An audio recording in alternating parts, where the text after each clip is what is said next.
नमस्कार, स्वागत है आपका आवाज अड्डा के इस विशेष संस्करण में जिसका नाम है अमृत। और इस अमृत वर्ष के मौके पर हम आज बातचीत करेंगे समृद्धि की यात्रा की। आज़ादी के 75 वर्ष पूरे हो रहे हैं और इस मौके पर हम अलग अलग विषयों पर बातचीत कर रहे हैं, लेकिन आज बातचीत का विषय होगा कि जो समृद्धि की यात्रा है, अपने आप को एनरिच करने की यात्रा है, अपने आप को सबल बनाने की यात्रा है, वो कैसी रही है, उसमें हम कितने हद तक आगे पहुंच पाए हैं और अभी और कितना आगे हमें जाना है, क्योंकि हमारी इकोनॉमी, हमारी जो तस्वीर है वो बदल रही है और हम एक बड़ी उभरती तेज़ी से आगे बढ़ने वाली इकोनॉमी के तौर पे सामने आ रहे हैं। तो इंडिविजुअल तौर पे इक्विटी कल्चर को हमने कितना अडॉप्ट किया है और उस समृद्धि के रास्ते में हम कितना आगे बढ़े हैं, इसको आज जानने समझने की और भविष्य के क्या रास्ते खुलते हैं, इस पर बातचीत करेंगे। हमारे साथ इस अमृत अड्डा के जो खास मेहमान हैं, जो अपने अपने फील्ड के महारथी हैं, हमने उनको जोड़ा है। उनके ज़रिए, चूँकि वो इस मुहिम के सशक्त हस्ताक्षर हैं और उन्होंने इस जर्नी को अपनी आँखों से देखा है और आगे के लिए भी रास्ता हमें दिखाएंगे, बातचीत करेंगे। हमारे साथ जो मेहमान हैं, नीलेश शाह जी हैं। सभी लोग इनसे परिचित हैं। कोटक एएमसी के एमडी एंड सीईओ हैं, दशकों का अनुभव है, गोल्ड मेडलिस्ट है, फिनेंस के बहुत बड़े जानकार हैं और अक्सर हम लोगों को ये शिक्षित करते रहते हैं फाइनेंशियली। इसके साथ ही हमारे साथ विशाल खंडेलवाल जी हैं, जो फाउंडर हैं सफल निवेशक.com के। ये एक बहुत ही अनोखी मुहिम है जिसमें फाइनेंशियली लोगों को सबल बनाने की कोशिश होती है। कैसे आप सीखें, कैसे आप मार्केट में आए, कैसे अपने आप को समृद्ध बनाएं, वो सिखाते हैं विशाल जी। और नाम भी बड़ा ज़बरदस्त है, सफल निवेशक। तो विशाल जी का सफल, इनको मैं कह सकता हूँ सफल निवेशक। इसके साथ ही हमारे साथ प्रबलीन वाजपेयी हैं, जो फिनफिक्स रिसर्च एनालिटिक्स की फाउंडर है, नई पीढ़ी को रिप्रेजेंट कर रही हैं और इनकी जो संस्था, इनका जो स्टार्टअप है वो विमेंस के बीच में काम करता है, महिलाओं के बीच में। ये एक अपने आप में बड़ी पहल है, बहुत अनोखी पहल है, क्योंकि महिलाएं अक्सर पिछड़ जाती हैं फाइनेंस के मामले में। लेकिन प्रबलीन ने बीड़ा उठाया है कि हम उनको आगे ले जाएंगे और लखनऊ से लेकर चंडीगढ़ तक लगातार इस कोशिश में लगी रहती है। आप सबका बहुत बहुत स्वागत है और बहुत बहुत शुभकामनाएं हैं अमृत वर्ष के लिए। नीलेश सर, आपकी नज़र से, आपके ज़रिए हम सबसे पहले तो यही समझना चाहेंगे कि ये जो अमृत वर्ष हम मना रहे हैं, इसमें जो समृद्धि की यात्रा हमने तय की है वो कैसी रही आपके नज़रिए से, वो हमें पहले आप सुनाइए। कहानी के तौर पे हम सुनना चाहेंगे। नीरज जी, अगर अमृत काल की यात्रा देखें तो 1947 में भारत एशिया में एक ऐसा देश था जिसकी रेलवे लाइंस सबसे ज्यादा थी एशिया में। वो शायद एक ही ऐसा देश था जहां पे आयरन एंड स्टील मिल थी और यहाँ पे ऑटोमोबाइल बनाने की भी फैक्ट्री थी। अंग्रेजों ने हमसे काफी पैसा ले लिया, शोषण किया हमारा, बट फिर भी हमारे पास एक इंफ्रास्ट्रक्चर था। 1947 में हम जापान से आगे थे पर कैपिटा जीडीपी में। 1960 में साउथ कोरिया और हम बराबर थे पर कैपिटा जीडीपी में। 1980 में चाइना और हम बराबर थे पर कैपिटा जीडीपी में। आज जापान, साउथ कोरिया, चाइना हमसे बहुत आगे है पर कैपिटा जीडीपी में।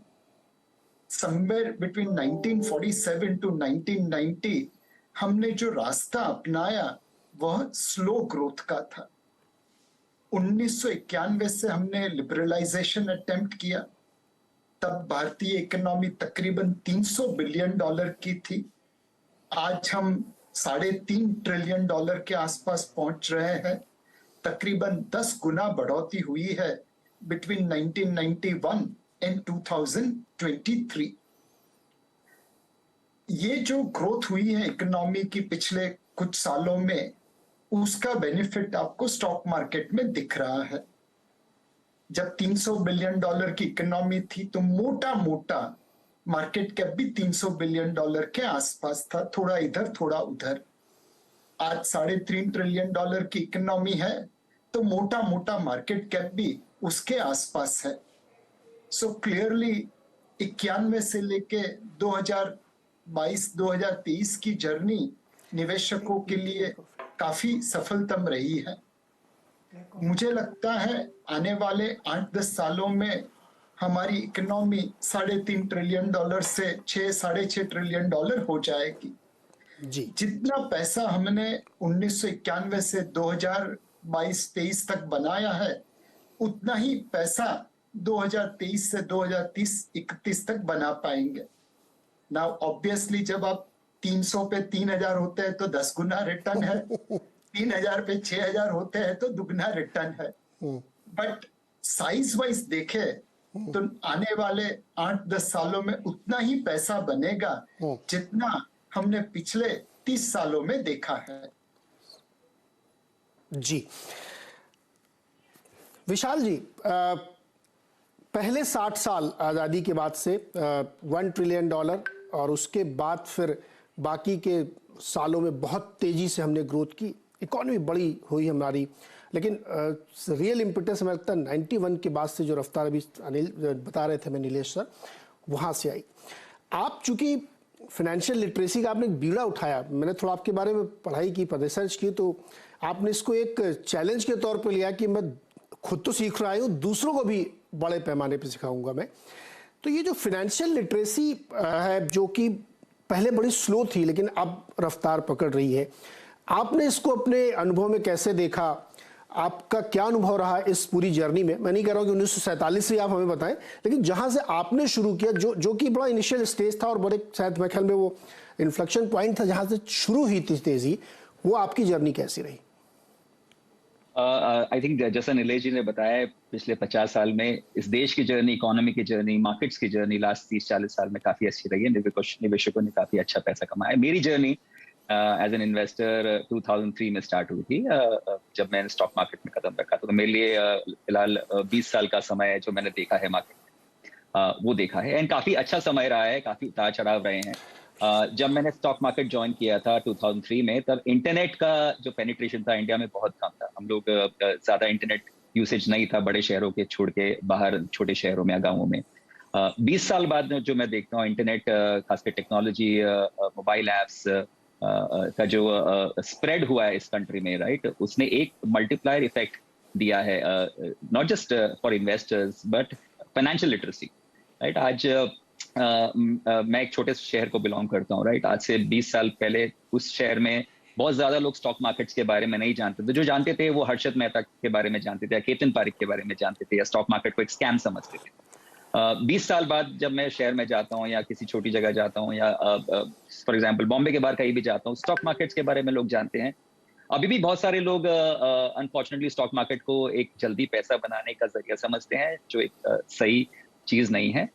इसीलिए ये मैंने रिस्पॉन्सिबिलिटी उठाया अपने तौर पे कि शहरों में जाऊं, छोटी जगहों पे जाऊं, right, through internet, offline, and लोगों को ही सिखाऊं कि स्टॉक मार्केट में पैसा कैसे नहीं गंवाना चाहिए, राइट, कैसे कमाना चाहिए, वो सब सिखा सकते हैं। वो सीखना मुश्किल नहीं है, वो सीक्रेट्स बहुत सिंपल हैं, कई सालों से, कई दशकों से हमारे सामने है। बट कैसे नहीं गंवाना चाहिए, क्या नहीं करना चाहिए निवेशकों को, वो एक सिखाने, आई थिंक वो सिखाना बहुत जरूरी है। जो भी फाइनेंशियल लिटरेसी के इंडस्ट्री में है, मेरा रिस्पॉन्सिबिलिटी है, और जो भी इस इंडस्ट्री में, आई थिंक इन सबका सबसे बड़ा रिस्पॉन्सिबिलिटी है कैसे निवेशकों को ये सिखाया जाए कि पैसा कैसे नहीं गंवाया जाए। एंड टेक्नोलॉजी हमारी हेल्प करने के लिए है। जो 20 साल में जो टेक्नोलॉजी का पेनिट्रेशन हुआ है, इंटरनेट का पेनिट्रेशन हुआ है, डीमैट अकाउंट आप देखेंगे आज इंडिया में 5-6 करोड़ डीमैट अकाउंट है, जो आज से 20 साल पहले मेरे ख्याल से 1 या 2 करोड़ रहे होंगे।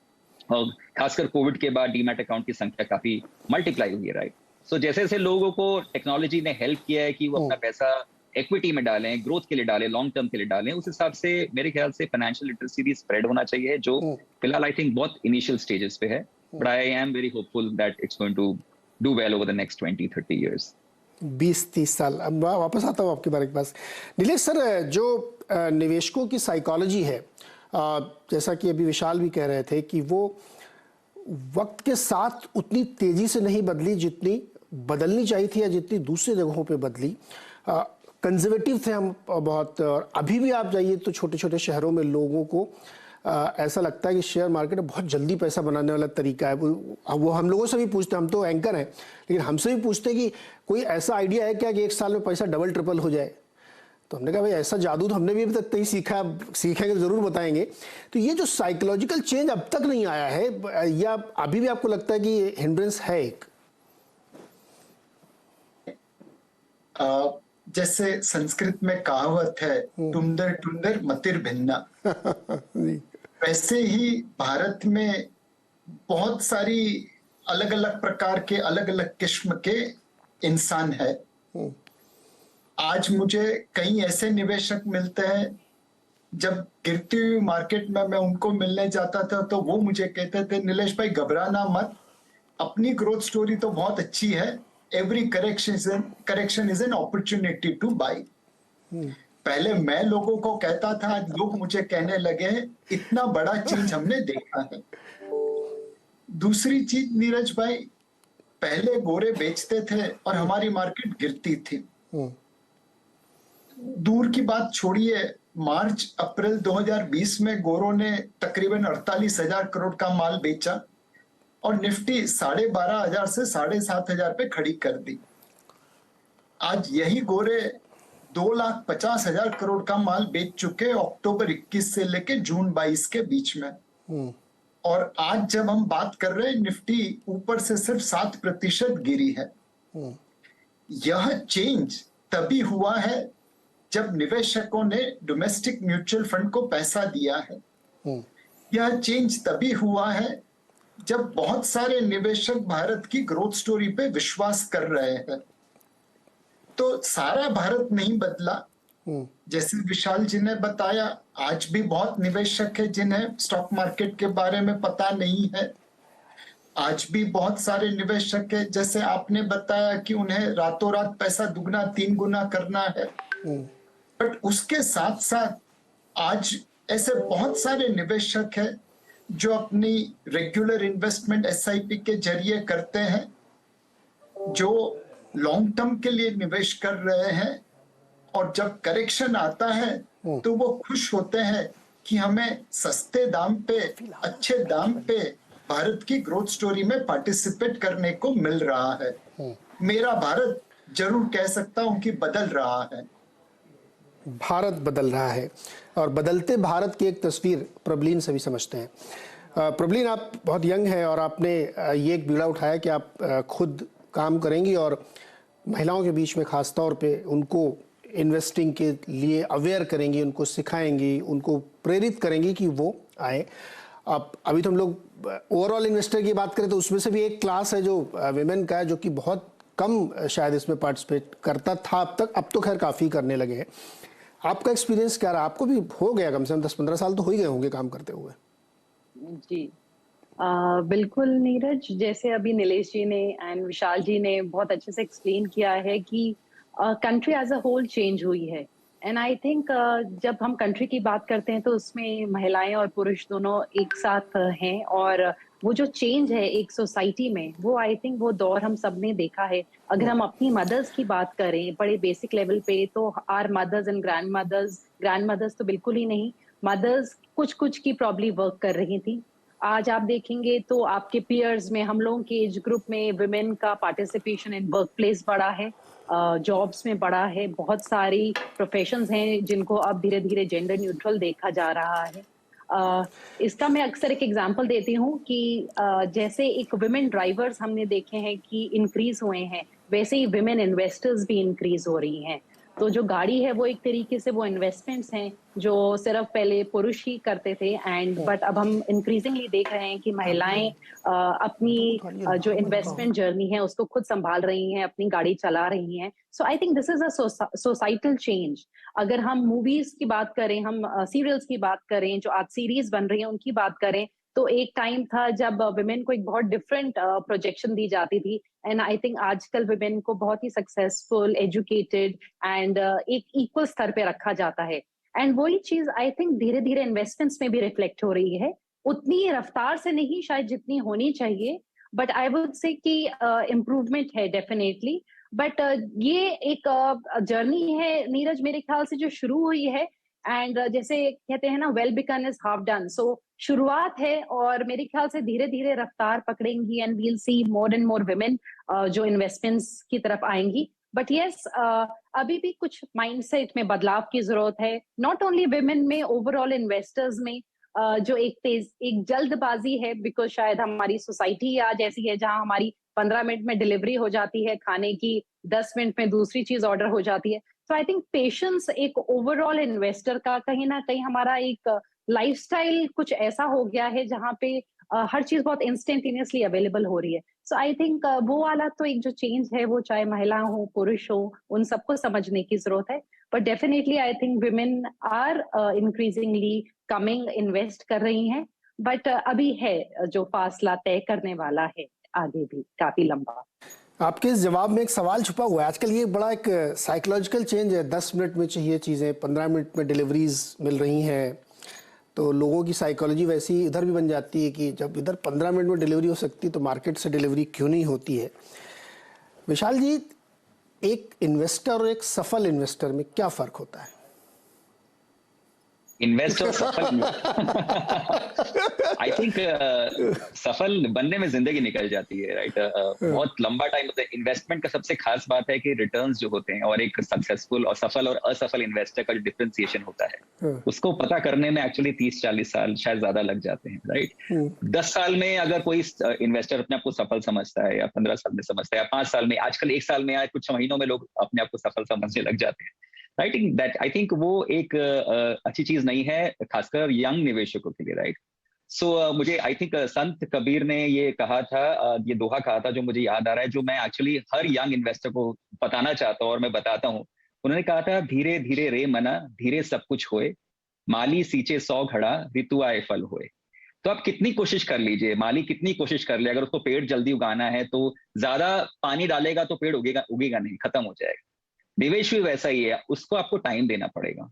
पावर ऑफ कंपाउंडिंग की हम बात करते हैं, राइट. पावर ऑफ कंपाउंडिंग का मतलब है कि धीरे धीरे आपका पैसा आपके पैसे पे ग्रो करता है, बट उस ग्रोथ में 10, 15, 20, 30 साल लगते हैं. जल्दी पैसा बनाना है तो लोग एक्चुअली बहुत ज्यादा पैसा गंवा देते हैं. आपने भी देखा होगा अपने एक्सपीरियंस में, मैंने काफी देखा है पिछले 10, 15, 20 साल की एक्सपीरियंस में. ये बहुत बड़ा इंपॉर्टेंट लेसन है. संत कबीर की जो कहानी है वो बहुत बड़ा इंपॉर्टेंट लेसन है कि जो इम्पेशंस है हर तरह के निवेशकों में, इम्पेशंस में पिछले 20 साल से देख रहा हूँ. ये नहीं बोलना चाहता हूँ कि सिर्फ यंग इन्वेस्टर्स में इम्पेशंस है, बट ये इम्पेशंस है, इसको अगर हम कम कर सके, ज्यादा पेशेंस अपने आप में अपने कैरेक्टर में डाल सके, तो आई थिंक निवेश से लॉन्ग टर्म में पैसा कमाना बहुत आसान हो जाएगा. It's very simple. Warren Buffett कहते हैं, investing is simple but not easy, right. So जो करना है वो बहुत सिंपल है, बट उसको प्रैक्टिस करना 20 साल 25 साल वो बहुत डिफिकल्ट है. एक नीलेश सर और प्रवीण एक शो करते हैं विशाल भाई, जिसका नाम है 1% शो. और वो 1% जो है वो कंपाउंडिंग की कहानी है. बड़ा इंटरेस्टिंग है. मतलब नाम ही कितना अच्छा लग रहा है कि 1% शो में आप जाइए और सीखिए 1% कैसे रोज ग्रो करना है आपको. मतलब पर्सनल लाइफ में भी अपने आप पर्सनैलिटी डेवलपमेंट के लिए भी उसको अप्लाई कर सकते हैं. बहुत इंटरेस्टिंग सर. मैं अभी आपके पास दोबारा आता हूँ, कुछ और इंटरेस्टिंग चीज़ें आपसे जानूंगा. नीलेश सर, एक और मिथ है जिसको बस्ट करना चाहिए, या ट्रेडिशनल फैक्ट है, उसको आप थोड़ा एक्सप्लेन करिए.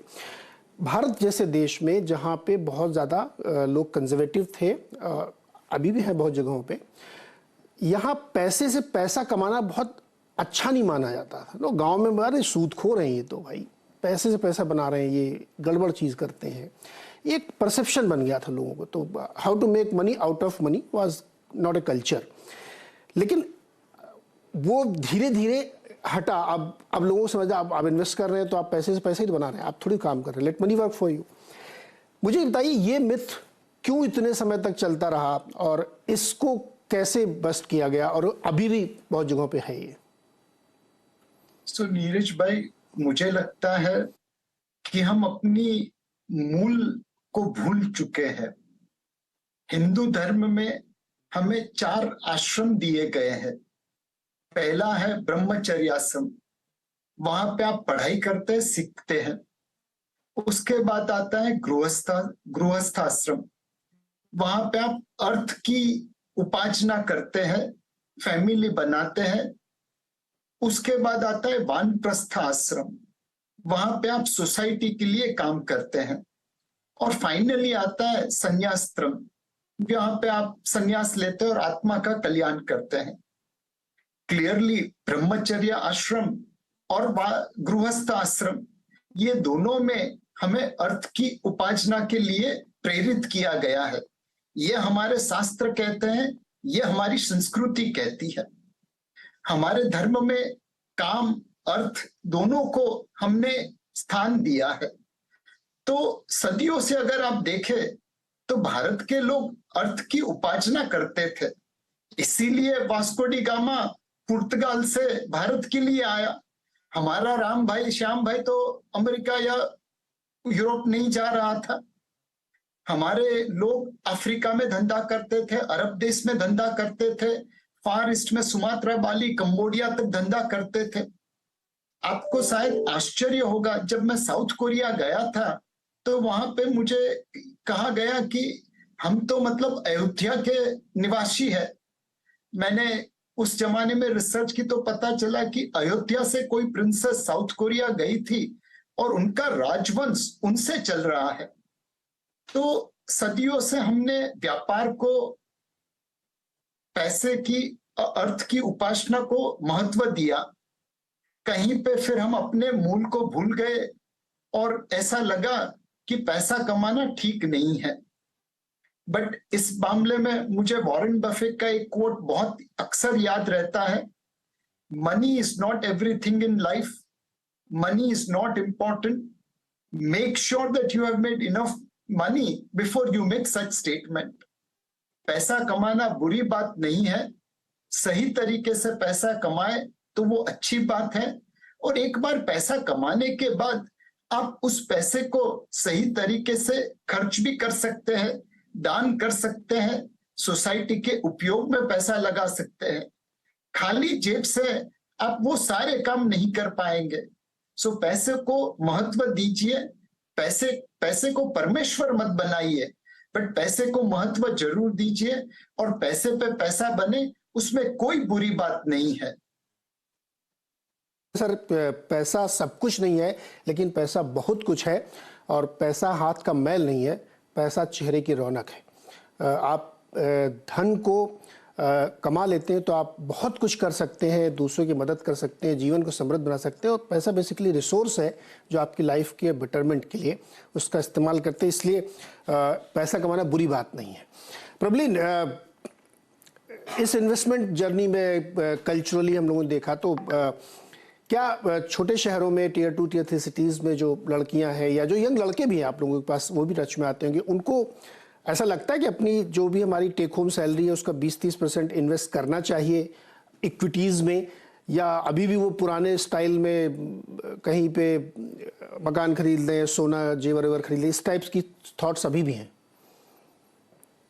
नीरज, मैं ओवरऑल पहले बताती हूँ, बिकॉज हम लोग का इंटरेक्शन ऑलमोस्ट अक्रॉस इंडिया हर जगह होता ही है। So right from eastern part of India to western, everywhere actually कहीं ना कहीं एक मेंटालिटी तो डेफिनेटली रहती है जो हम लोग इसको बायस बोलते हैं, फेमिलियरिटी बायस, यानी कि जिन चीजों को हम समझते हैं या हम कंफर्टेबल फील करते हैं, हमें लगता है कि अपना निवेश वहीं करें, और उस चीज को तोड़ना कई बार डिफिकल्ट होता है।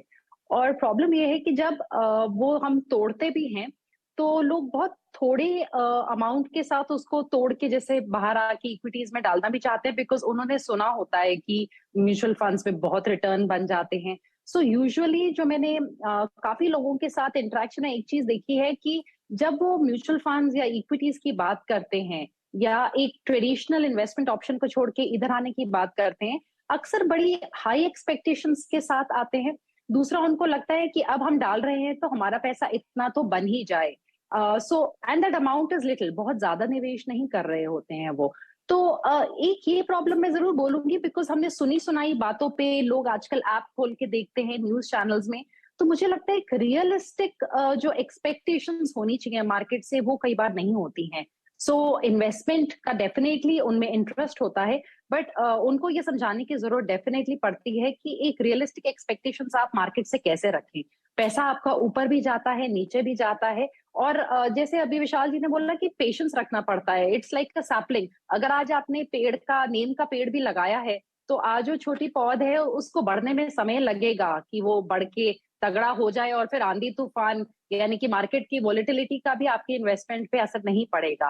पर आई थिंक इसलिए इन्वेस्टमेंट जर्नी जो है वो एक्चुअली में एक प्रोसेस ही है।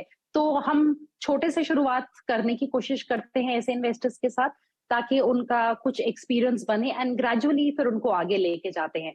बट ये जो इन्वेस्टिंग के बायसेस होते हैं, जैसे फेमिलियरिटी बायस हो गया या रिसेंसी बायस हो गया, कि अभी पीछे देख के आप कोई स्कीम, कई बार इन्वेस्टर्स कोई नाम भेज देते हैं, इवन प्रोस्पेक्टिव इन्वेस्टर्स, कि ये कैसे रहेंगे। एंड अक्सर वो वही होते हैं नीरज, फंड्स जैसे कि कोई कमोडिटी वाला फंड होगा कि बहुत अच्छा किया था, या कोई ऐसा फंड जो 1 साल के जिसके रिटर्न्स बहुत अच्छे रहे थे।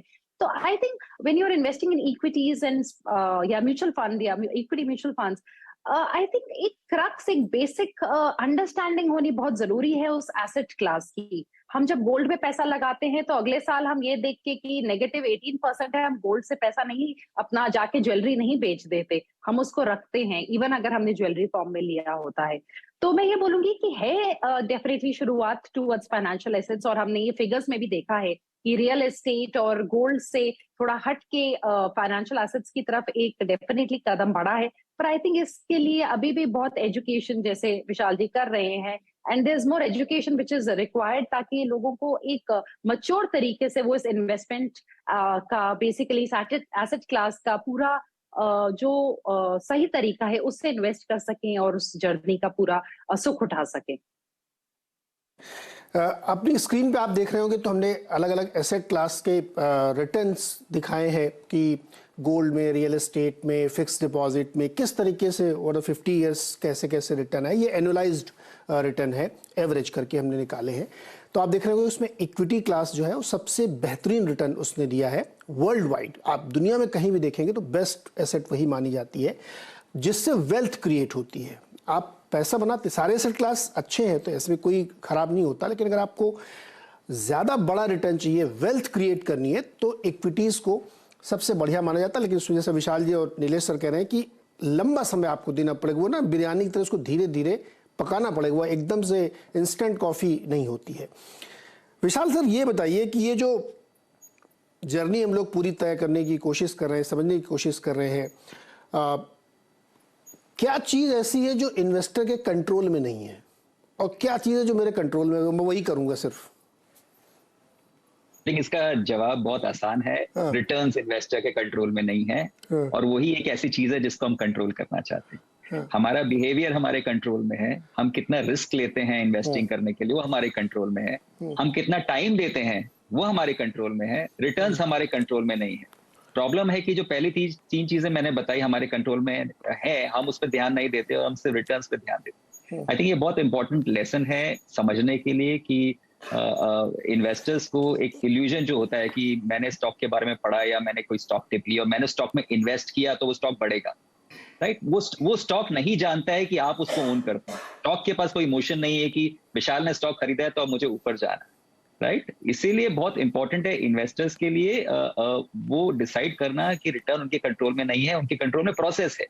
किस तरह से निवेश करते हैं, किस तरह की कंपनीज में निवेश करते हैं, कितने लंबे टाइम के निवेश करते हैं, कितना पेशेंस रखते हैं, वो उनके कंट्रोल में है। अगर आप अपने कंट्रोल की चीजें करेंगे तो 20-30 साल में, जैसे मैंने कहा, इन्वेस्टिंग से 15-17% रिटर्न, जैसे आपने एक स्टैटिस्टिक दिखाई पिछले 50 साल की, राइट? प्रॉब्लम यह है कि लोगों को वो 15-17% हर साल चाहिए या हर महीने चाहिए, राइट? हम अपना इन्वेस्टमेंट होराइजन बढ़ा देंगे, राइट? हम अपना प्रोसेस इंप्रूव करेंगे इन्वेस्ट करने का, तो आई थिंक निवेश से अच्छा रिटर्न कमाना over a long period of time बहुत डिफिकल्ट काम है।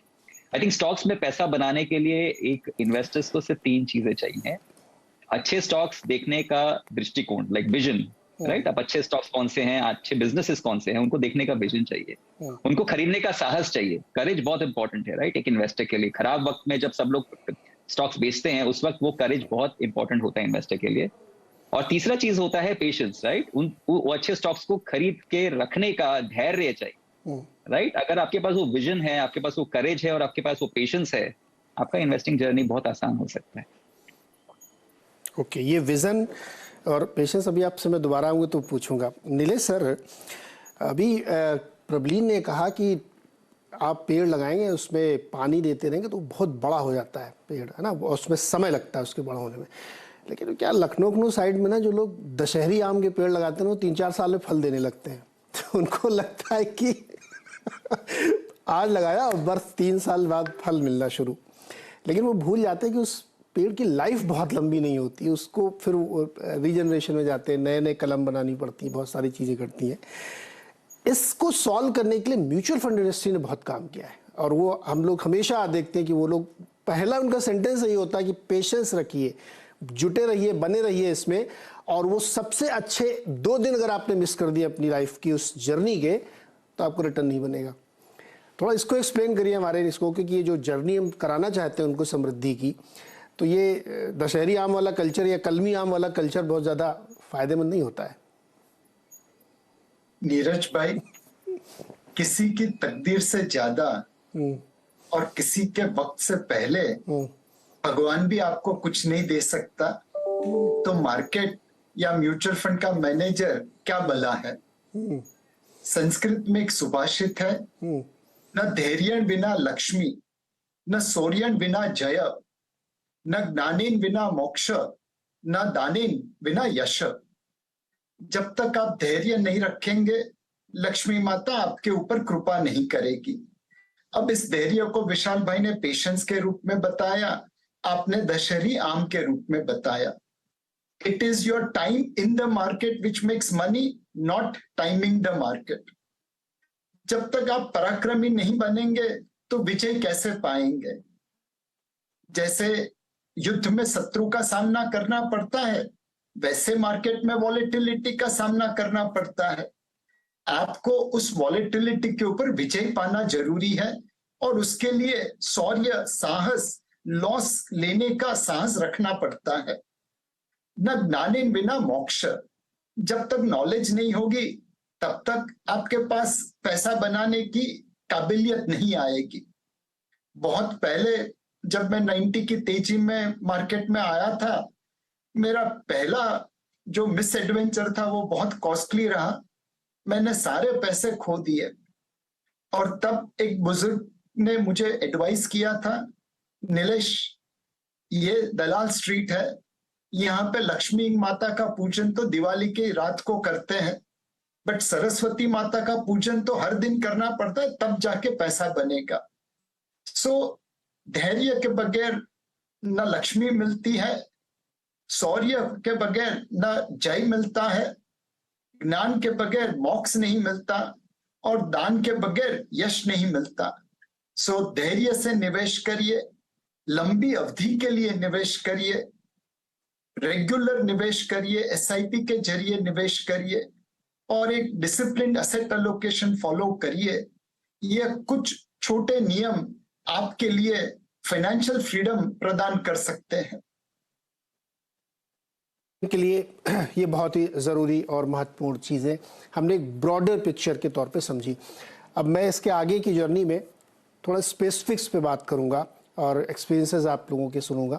मुझे एक छोटा सा ब्रेक लेना, लौट के आते हैं। ब्रेक के बाद बिल्कुल स्पेसिफिक पे बात होगी और छोटे छोटे टिप्स पे बात होगी कि क्या गलतियां हम करते हैं लगातार और उस गलती से सीखते नहीं है और अगली एक बड़ी गलती फिर उसी संदर्भ में करते हैं, उसको कैसे अवॉइड करें, नॉइस को कैसे अवॉइड करें। बहुत ज़्यादा नॉइस क्रिएट कर देते हैं लोग, तो उससे कैसे बचें।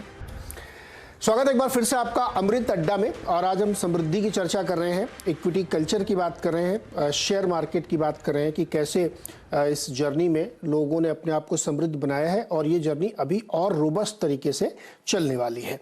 विशाल, हमने कहा था कि हम लोग बिग पिक्चर पे काफ़ी बात की, अब मैं थोड़ा स्पेसिफिक पे जानना चाहूँगा। आपने अपने शुरुआती स्टेटमेंट में एक लाइन कही थी, वो उसको मैं एक्सप्लोर करूँगा कि क्या नहीं करना है स्पेसिफिकली, वो क्या है, क्या चीज़ नहीं करनी चाहिए। आई थिंक सबसे बड़ी प्रॉब्लम होती है ओवर ट्रेडिंग, जो स्टॉक मार्केट को एक कसिनो समझ के लोग निवेश करते हैं। एक स्टॉक खरीदते हैं, दूसरा बेचते हैं, ये सोचते हैं कि ये काम नहीं करेगा तो दूसरा काम करेगा। सो आई थिंक ओवर ट्रेडिंग जो होती है या ट्रेडिंग जो होती है, स्पेकुलेशन जो होता है, वो इन्वेस्टर्स निवेश ओके, शायद थोड़ा सा कनेक्शन में दिक्कत है। ये सवाल मैं नीलेश सर के। नीलेश सर, एक स्पेसिफिक चीज़ जो आपने इस जर्नी में सीखी है कि जो नहीं करना चाहिए, गड़बड़ हो जाती है, उसको विशाल भाई कंटिन्यू करें अगर आप कनेक्टेड है तो।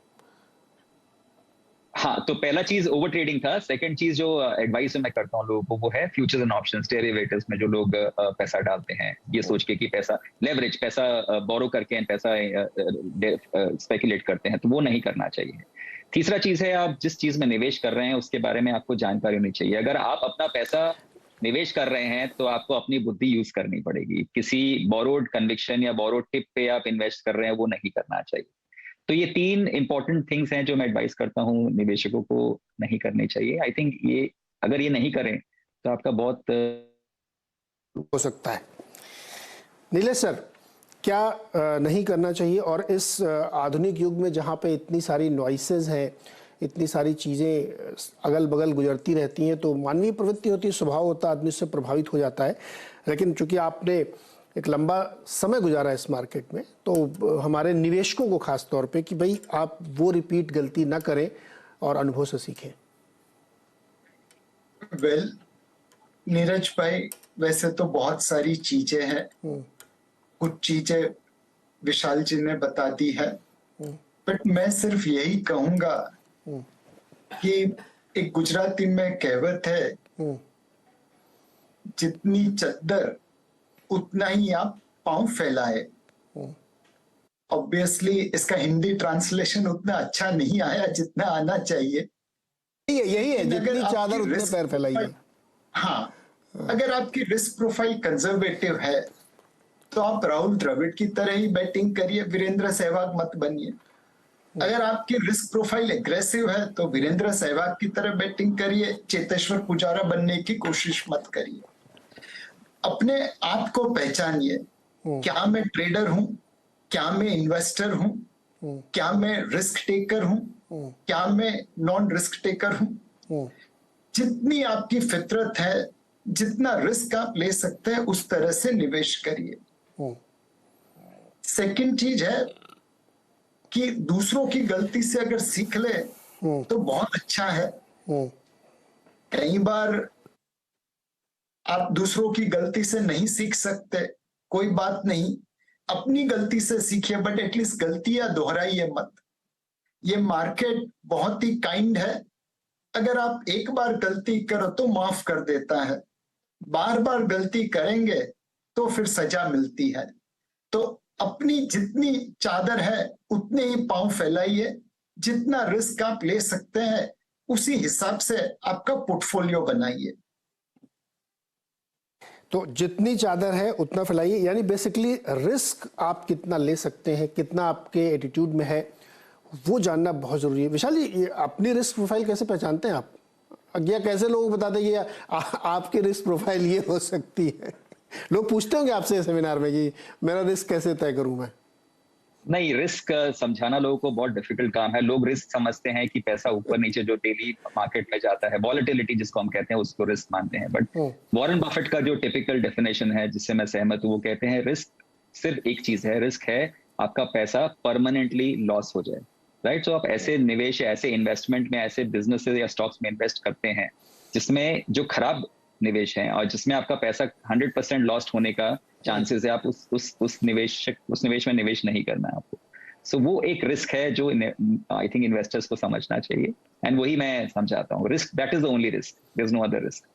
ये रिस्क है कि जिसको आपको दोहराना नहीं, बेसिकली ये रिस्क प्रोफाइल आपको बना के चाहिए। विशाल, एक छोटा जवाब आपसे आपकी, ये नॉइस कैसे कट करें? व्हाट्सएप पे मैसेज आते हैं, तमाम जगहों से खबरें आती हैं, दिमाग में चलता रहता है कि अरे आज तो ये हो गया, कल ये हो गया, परसों ये पॉलिसी चेंज हो गई। मतलब इतना ज़्यादा कन्फ्यूजन हो जाता है कि बेचारा इन्वेस्टर, ट्रेडर तो ठीक है अपना स्क्रीन चार्ट वर्ट देखेगा, लेकिन ये हमारा निवेशक है ना, उसको समझ में नहीं आता है। मान लीजिए खुद ही इस मैदान पर उतर पड़ा, मैं रिसर्च करूंगा, तो ये नॉइस को कैसे कट करें? आई थिंक उसका भी जवाब बहुत सिंपल है। आपने बोला व्हाट्सएप पे मैसेज आते हैं, तो व्हाट्सएप में मत रहिए, आप व्हाट्सएप ग्रुप्स में मत रहिए, आप टेलीग्राम ग्रुप्स में मत रहिए, आप स्टॉक फोरम्स, ऑनलाइन फोरम्स में मत रहिए, आप न्यूज़पेपर्स मत पढ़िए। लोग पूछते हैं न्यूज़पेपर नहीं पढ़ेंगे तो इन्फॉर्मेशन कैसे मिलेगा? आई थिंक ये बहुत डिफिकल्ट है न्यूज़पेपर से इन्फॉर्मेशन लेना। जैसा आपने कहा, आजकल नॉइज ज्यादा है। अगर आप डिफरेंशिएट कर सकते हैं क्या नॉइज है और क्या सिग्नल है, मतलब क्या ऐसा इंफॉर्मेशन है जिसका लॉन्ग टर्म शेल्फ वैल्यू है, जिसका महत्व लॉन्ग टर्म के लिए है, अगर आप वो सेग्रीगेट कर सके तो आप न्यूज़पेपर पढ़िए। बट आपको न्यूज़पेपर से कोई अच्छा इंफॉर्मेशन नहीं मिलने वाला है। राइट। जो अच्छा इन्फॉर्मेशन आपको अपनी बिजनेस के बारे में चाहिए, जो जरूरी इन्फॉर्मेशन आपको चाहिए, वो आपको वैसे भी मिल जाएगा, आज के जमाने में कहीं ना कहीं से मिल जाएगा। सो अगर आप न्यूज़पेपर, सोशल मीडिया, ये सब से दूर रहते हैं या उसको मिनिमली यूज करते हैं, राइट, सेंसिबल यूज करते हैं, तो आपका बहुत बड़ा प्रॉब्लम नॉइस का खत्म हो जाएगा। यह सबसे बढ़िया किताब है, एनुअल रिपोर्ट पढ़ा करें। सबसे इम्पोर्टेंट बात है एनुअल रिपोर्ट पढ़ना। आई थिंक सबसे एक्सपीरियंस इन्वेस्टर से आप पूछेंगे कि अगर आप सिर्फ एनुअल रिपोर्ट पढ़ते हैं, आप 95% या 99% इन्वेस्टर से ज्यादा अच्छे बन सकते हैं, सिर्फ एनुअल रिपोर्ट पढ़ना, और कोई इन्फॉर्मेशन सोर्स नहीं चाहिए आपको। अच्छा, जब मैं जर्नलिज्म सीख रहा था तो हम लोगों के यहाँ ये कहावत कही जाती है कि सबसे अच्छी खबर आपको प्रेस रिलीज में मिलती है, जो कि आज के ज़माने में शायद कोई पढ़ता भी नहीं होगा। वो प्रेस कॉन्फ्रेंस में जाएंगे, 2 सवाल पूछेंगे, अपनी स्टोरी लिखेंगे, लेकिन उस प्रेस रिलीज में खबर छिपी होती है। अगर उसको आप गौर से 2 बार पढ़ लें तो आप बेस्ट स्टोरी लिखेंगे। तो वैसे ही एनुअल रिपोर्ट होती है या P&L स्टेटमेंट है, अगर आप उसको ध्यान से पढ़ें तो उससे ज़्यादा सटीक और ऑथेंटिक जानकारी आपको शायद कहीं नहीं मिलेगी। ये एक पहला लेसन है जो निकल के आ रहा है। प्रबलीन, आपने क्या आपकी जर्नी की सबसे बड़ी सीख थी जो आपने खुद एक्सपीरियंस की हो या किसी के एक्सपीरियंस को अपना बना लिया हो? जरूरी थोड़ी कि हम ही खुद ही ठोकर खा के समझना सीखें। बिल्कुल बिल्कुल Neeraj, I think as an advisor जब हम लोग दूसरों के साथ इंटरेक्ट करते हैं तो बहुत लोगों के एक्सपीरियंसेस से भी आप बहुत कुछ सीखते हैं और गलतियां मेरे ख्याल से आप पकड़ लेते हैं कि ये गलती आपने खुद अपने जीवन में नहीं करनी है। क्योंकि हम थोड़ी मिस्टेक्स की बात कर रहे हैं तो कुछ ऐसी चीजें हैं जो मैं लिस्ट आउट करना चाहूंगी। एक तो मेरे ख्याल से नीरज, रिस्क हमेशा एविडेंट नहीं होता। इन्वेस्टर्स को ऐसा लगता है और शायद हमें भी ऐसा लगता है कि जो सामने दिख रहा है, क्योंकि शायद उतार चढ़ाव है एक एसेट क्लास में, वही रिस्की है। बट जो रिस्क है वो साइलेंट भी होता है और वो नहीं दिखता। और आई थिंक इसका सबसे बड़ा एग्जाम्पल उन इन्वेस्टर्स के लिए है जो इनको लगता है कि हम एक conservative fixed income type investment में पैसा डाल दें तो सब ठीक है और सब सेफ है और सब सही रहेगा।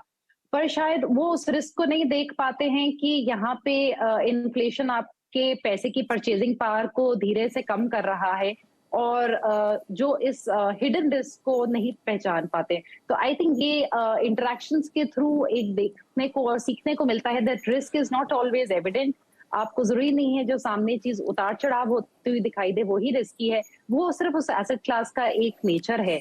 और ऐसी बहुत इन्वेस्टमेंट्स हैं जो सामने से एकदम जैसे बोलेंगे कि शांत दिखती हैं, पर एक्चुअली में वो आगे चल के आपके लिए बहुत नुकसानदायक हो सकती हैं। सेकंड, मेरे ख्याल से नीरज, जो एक मैं पर्सनल फाइनेंस के पॉइंट ऑफ व्यू से चीज लिस्ट आउट करना चाहूंगी कि आप अपने सिक्योरिटी जो एक बोलते हैं ना, अपना एक कवच पहले पहन लीजिए कि आप अगर इन्वेस्टिंग के उसमें जंप करने वाले हैं, चाहे वो कोई भी एसेट क्लास हो या स्टॉक्स हो डायरेक्ट या म्यूचुअल फंड्स हो या रियल एस्टेट हो, आप लोन लेने वाले हैं घर का, कुछ भी करने वाले हो, पहले अपने आप को थोड़ा सुरक्षित कीजिए। आपके पास अपना इमरजेंसी कॉर्पस होना चाहिए, आपके पास अपनी लाइफ इंश्योरेंस, हेल्थ कवर्स होने चाहिए।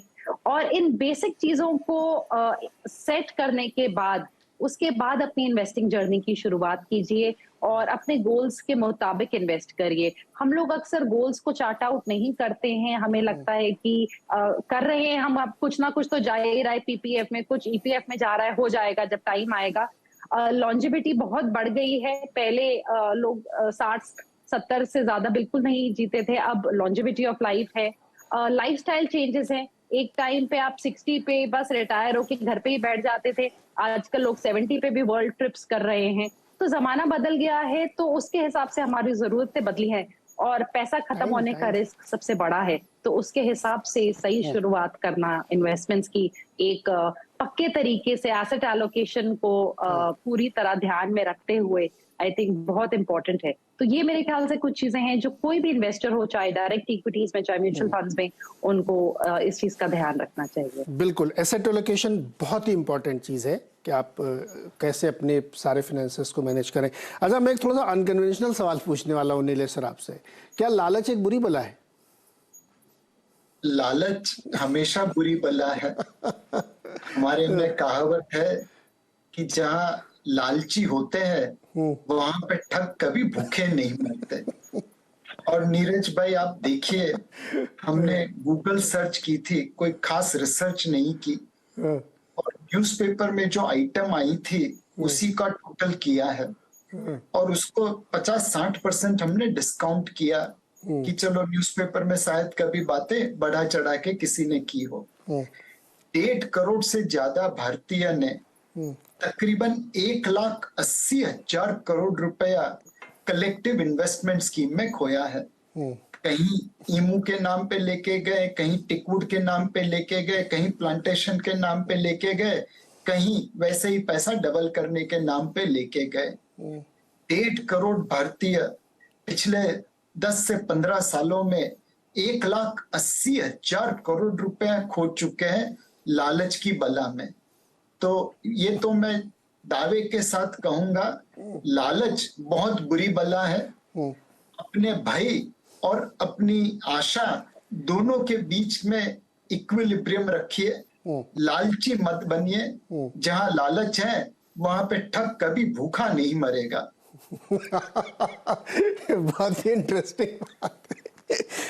विशाल भाई, क्या फिलॉसफी और म्यूजिक इन्वेस्टिंग में मदद करती है? म्यूजिक का कह नहीं सकता, बट फिलोसफी डेफिनेटली मदद कर सकती है। जैसे हमने पहले बात की थी कि रिटर्न्स हमारे कंट्रोल में नहीं है, राइट? जो चीजें हमारे कंट्रोल में है उस पर हमें ध्यान देना चाहिए। So I think that is also way of living, right? जिस चीज में हमारा कोई कंट्रोल नहीं है, हमारा कोई वश नहीं है, उसको छोड़ देना चाहिए और उम्मीद करना चाहिए कि अच्छा रिजल्ट आएगा लॉन्ग टर्म में। जो चीज हमारे कंट्रोल में है उसको कंट्रोल में लेके काम करना चाहिए, उस पर मेहनत करनी चाहिए। सो रिटर्न्स हमारे कंट्रोल में नहीं है, लेकिन हार्डवर्क एज अ इन्वेस्टर हमारे कंट्रोल में है।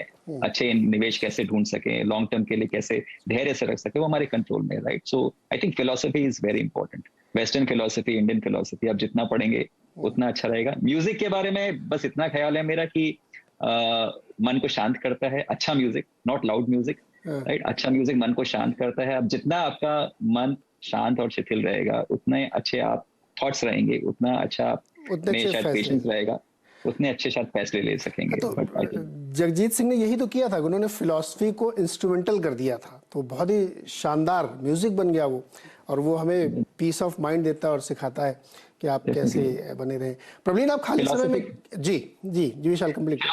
फिलोसफी की एक बात आपने की है तो हरिवंश राय बच्चन जी का एक बहुत अच्छा कविता थी मधुशाला। और उसमें एक बहुत अच्छी 4 लाइनें थी जो मैंने काफी साल पहले सुनी थी और अभी तक याद है, क्योंकि अब मैं उसको रिलेट कर सकता हूँ। पहले समझ में नहीं आती थी क्योंकि मधुशाला वर्ड था। बचपन में हम मदिरालय और मधुशाला की बात नहीं कर सकते थे, अभी भी मैं नहीं करता हूँ, लेकिन इन्वेस्टिंग से बहुत ज्यादा रिलेटेड है। उनमें 4 लाइनें मैं ये कहना चाहता हूँ जिसमें उन्होंने कहा था, मदिरालय जाने को घर से चलता है पीने वाला, किस पथ से जाऊं असमंजस में है वो भोला भाला, अलग अलग पथ बतलाते सब पर मैं ये बतलाता हूँ, राह पकड़ तू एक चला चल पा जाएगा मधुशाला। क्या बात। इन्वेस्टिंग के लिए लेसन है कि अगर आपका प्रोसेस आपको पता है, आपको कैसे निवेश करना है, और जैसे नीलेश जी ने कहा है आप किस तरह के निवेशक हैं, अगर आपको वो सब पता है, मूल मंत्र, आपको बस वो राह को फॉलो करना है बिना भटके। उस राह को अगर आप फॉलो करके लॉन्ग टर्म तक उस राह पे रह सकते हैं, आप भी अपनी मधुशाला या अपना फाइनेंशियल गोल इन्वेस्टिंग में पा सकते हैं। जी तो प्रवीण, दर्शकों को भी शायद पता है, तो खाली समय में गोल्फ खेलने के अलावा क्या करती हैं आप? किताबें पढ़ती हैं, म्यूजिक सुनती हैं, मूवी देखती हैं, क्या करती हैं? मौका आते ही गोल्फ ले जाने की कोशिश करती हूँ, कब मौका मिलता है। बाकी टाइम या with my son and at home. हाँ जी। ओके, अब एकदम हम लोग अंतिम समय में पहुंच रहे हैं शो के, तो मैं ये चाहूँगा कि हमारे तीनों मेहमान, हमारे जो समृद्धि के रास्ते में लोग जा रहे हैं, आगे बढ़ रहे हैं, उनको चाहे तो आप एक कोई किताब सजेस्ट कर सकते हैं पढ़ने के लिए, चाहे आप कोई एक वेब सीरीज़ देखने के लिए बोल सकते हैं, चाहे कोई आप एक फिल्म सजेस्ट कर सकते हैं। और ये बिल्कुल ज़रूरी नहीं है कि वो मार्गन हाउसल की किताब हो या वॉरेन बुफे की जीवनी लिखी गई हो, कुछ भी हो सकता है। वो गुनाहों का देवता हो सकता है, वो राग दरबारी हो सकता है, वो मिर्ज़ापुर की सीरीज़ हो सकती है, एनीथिंग जो आपको लगता है कि आपके लिटरल रीडिंग या आपके दिमाग को खोलने के लिए ज़रूरी है। नीलेश सर, पहले आपसे। मैं तो यही कहूंगा कि सामने समंदर पड़ा है, एक बाल्टी पानी क्यों लेना, पूरा समंदर पीने की आशा रखिए। और मतलब एक महाभारत का किस्सा कहता हूं जो दिखाता है कि हमारी जो सांस्कृतिक धरोहर है उसमें से जो फिलॉसफी आती है वह स्टॉक मार्केट में भी काम कर सकती है। महाभारत के युद्ध के समय कृष्ण भगवान दुर्योधन के खेमे में जाते हैं और उसे युद्ध ना करने की सलाह देते हैं। दुर्योधन नहीं मानता। भगवान कृष्ण के लाख समझाने के बावजूद दुर्योधन धर्म के रास्ते पे चलने से मनाही कर देता है और फाइनली वो भगवान कृष्ण को कहता है, जानामि धर्मम नच में प्रवृत्ति, जानामि अधर्मम नच में निवृत्ति। ओ भगवान कृष्ण, आप मुझे ये मत बताइए गलत क्या है, धर्म क्या है। मुझे मालूम है बट मैं धर्म को फॉलो नहीं कर सकता और अधर्म को छोड़ नहीं सकता। सारे इंसान में कहीं ना कहीं एक दुर्योधन बैठा हुआ है। हर निवेशक को पता है लॉन्ग टर्म इन्वेस्टमेंट करना है, रेगुलर इन्वेस्टमेंट करना है, डिसिप्लिन एसेट एलोकेशन करना है, बट ये दुर्योधन आपको सही रास्ते पे नहीं चलने देता। तो जो मिल सके वो पढ़िए। सामने समंदर पड़ा है, पूरे समंदर को पीने की आस ज्ञान के लिए रखनी चाहिए। विशाल सर, आप क्या सजेस्ट करेंगे पढ़ने लिखने सुनने के लिए? नहीं, मैं नीलेश जी से कंप्लीटली सहमत हूँ। जो सामने रखा है, लेकिन जो समंदर आपके सामने है उसको पूरा लीजिए। एक बकेट से कुछ नहीं होगा। फिर भी अगर आप एक किताब चाहेंगे तो आई थिंक मेरे लिए सबसे ऊंची जगह पे है भगवत गीता, राइट। और उसका बहुत इंपॉर्टेंट लेसन जो सबको पता है, कर्म कीजिए फल की चिंता मत कीजिए। आई थिंक वो इन्वेस्टिंग में बहुत इंपॉर्टेंट है। आप अपना काम कर सकते हैं, फल की चिंता मत कीजिए। दो वॉरेन बफेट कहते हैं कि वो कर्म भी एंजॉय करते हैं और फल भी एंजॉय करते हैं, वो बहुत अच्छी बात है, राइट। बट फल की अपेक्षा मत कीजिए, आप सिर्फ अपना काम कीजिए। सो भगवत गीता। अगर अच्छा कर्म करेंगे तो फल तो अच्छा होगा ही। प्रबलीन, आप कुछ सजेस्ट करेंगी? या देखिए, गोल्फ तो सब लोग खेल नहीं सकते तो उसके अलावा कुछ बताइए। नहीं, पर मैं एक लेसन है, लाइफ लेसन है नीरज, जो आई थिंक हमें गोल्फ सिखाती है। उसमें एक बड़ा फेमस कोट है जिसको कहते हैं, forget your opponents, always play against par.